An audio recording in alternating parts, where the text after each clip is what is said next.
So first things first, I'm not going to sugarcoat this video. I'm going to be pretty hard with you guys. So if you get a little sensitive, change your channel. YouTube is not for most people. And to get into YouTube right now, it's washed out. Be very, very careful. If you put all your eggs in one basket and buy all these expensive cameras and think you're going to be a movie star, it's probably not going to happen. Because everybody's trying to do it, and everybody's trying to do it, it's washed out. Try to find something that no one else does. You can still make videos like I'm making, but don't make it as your primary income. Do it on your days off, if you get any.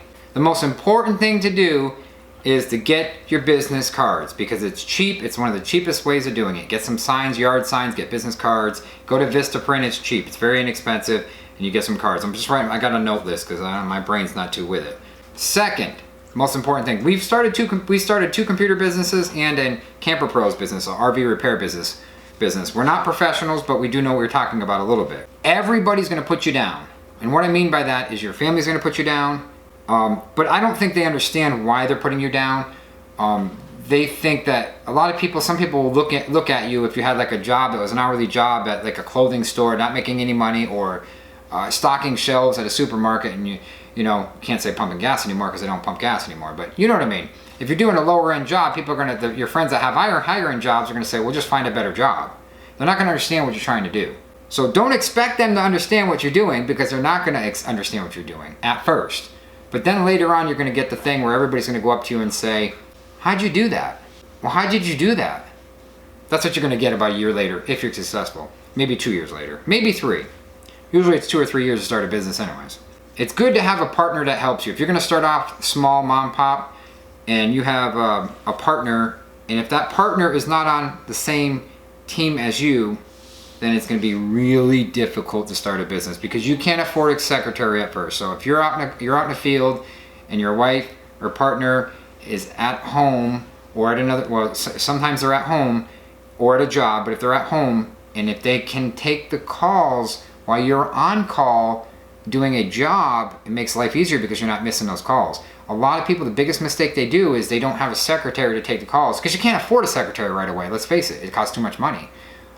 So you better have someone who's super reliable that's going to be on your side to take those calls. That makes a world of a difference. Heather's on my side. She always takes the calls, and if without her, I'd have to hire a secretary, and it would chew into my income big time. Later on, we get a secretary, it's fine. But right now, Heather's a secretary, and it does work out pretty well. Do your research on the trade. Do your research. What's in demand? What's in demand? If you're gonna try to say, I'm gonna start a lot of people say I'm gonna start a business, and no matter what business you start, as long as you try as hard as you can, it'll be successful. I don't agree with that at all. I totally disagree with that. They told you wrong. They lied to you. You were lied to. That's not true. Because if you want to start a business now that's going downhill, well, how are you gonna fight a business that's going downhill? That doesn't make any sense. You want something that's going up. Okay, like there's right now doctors, lawyers. A lot of doctors and lawyers are self-employed. They have their own practice. They have their own office. Don't let them fool you like they're working for someone else. Usually they work for themselves sometimes. So if you want to be a plumber or electrician, do your research in that area, what they charge. And usually a tradesman like that, a plumber, electrician, a construction guy, they're making a lot of money right now. It's a good time to be in it. I don't know if it's going to stay like that, but it's a good time right now to be in that, because you know the market goes up and down and real estate goes up and down. I think you guys should get into real estate, because you can never lose over the long term. Especially a young guy, get into real estate. You'd be stupid. You'd be crazy stupid not to get into real estate. Real estate's where the money is, because it's steady. A lot of people will do the stocks, trade stocks, but real estate, you're always going to make money. You can never lose. It's really hard to lose money doing real estate. As long as you're in for the long term, it's really hard. And start small. Be careful. Be careful on the loans. Everybody's like, oh, I'm going to start off big, and I'm going to get big loans, and I'm going to be the biggest, baddest in town. A lot of times that's not the case. You have to start off small. Microsoft, Google, everybody started out their basement. Well, you got to start someplace, okay? So no matter what you do, start small. And you can take a business loan out if you're in real estate and you're going to buy a house, like a trailer to start off. Rent that out, but you need the capital up front to buy the trailer. Well, obviously you need a loan usually, unless you have cash. Most people don't, so they need a loan.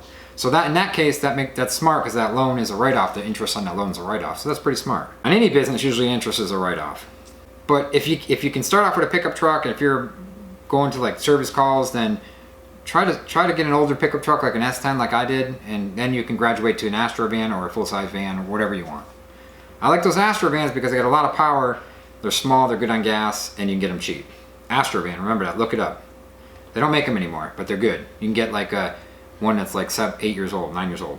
Do everything legally. Get your license, get your occupational license, do everything legally. Insurance, a lot of people say you need insurance right off the bat. A lot of people can't afford insurance right off the bat. We have insurance now, but you know, when we first started our business, our computer business, we just couldn't afford insurance. I mean, and for what we were doing, we did remote computer repair. We didn't really need insurance, just losing people's data, but it's on the thing.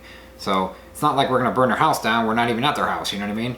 If our technicians break their fingers hitting a keyboard, well, we got something else to worry about then, because they're not gonna be working for me if they say they broke their finger on their keyboard.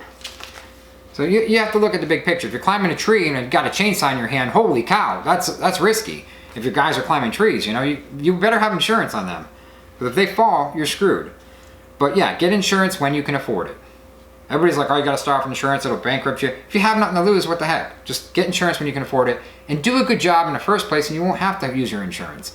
And if you have to use insurance, well, sometimes you can work it out with the customer and say, I'm gonna fix the problem, we'll get everything taken care of. Even if you have insurance, you don't wanna do an insurance claim unless you absolutely, bugs. You don't wanna do an insurance claim unless you absolutely have to do an insurance claim, because your insurance will go up through the roof. And then you get sued easier too, because people know the lawyers like to attack people with insurance. It's the way it is. Do the job the right the first time and you won't have to use your insurance. But get insurance later on when you start getting busy and making money. Okay, that's what makes sense. This is what really cracks me up. One, your family will get you down, like I talked to before about, they will get you down, they will tell you get a job, and that is your job. They're not gonna understand it at first. No one's gonna understand what you're doing. It's gonna feel really, really weird and really, really awkward. You don't get days off, guys. The first 3 years of your business, 3 to 5 years, you don't get a day off. I'm sorry. And you have to work weekends, I'm sorry. So if you think you're gonna have that attitude where you're not working weekends when you first start off, you're not gonna make it in business. I can guarantee you. If you think you're gonna take days off, if someone calls and you're not there, they're gonna call someone else. They're gonna call that guy or that lady that didn't take that Saturday off and they got the business. But that customer that they got on that Saturday could lead them to 10 more customers and lead them to a big job that you wanted. You didn't get because you didn't pick up the phone, because you want a day off. Well, I don't feel bad for you. You're not getting any days off. Watching this video, you shouldn't be watching this video, you should be working. But maybe you need the motivation, so you'll start this video. I think that's about it on starting a business. You really gotta want it, eat it, sleep, everything business. Everything that you want to start business. Do the research. The most important thing right now, get on your keyboard and do the research. Is that business going to make me money in a year down the road, or 2 years down the road, or 5 years down the road? If it's not going to, then don't do the business. I don't care if this is what you love to do, it's going to make money because you love to do. It doesn't make money because you love to do the business. I love to be a rock star, and it's not going to make me money because there's only a couple thousand rock stars that really made it. And there's a couple million people, so I'd rather play the lottery and get a scratch ticket, right? YouTube does bring income in. And I said earlier in the video, YouTube is not a job. YouTube gives us gas money, insurance money, stuff like that. That's what our YouTube channel does. We don't make a living on YouTube.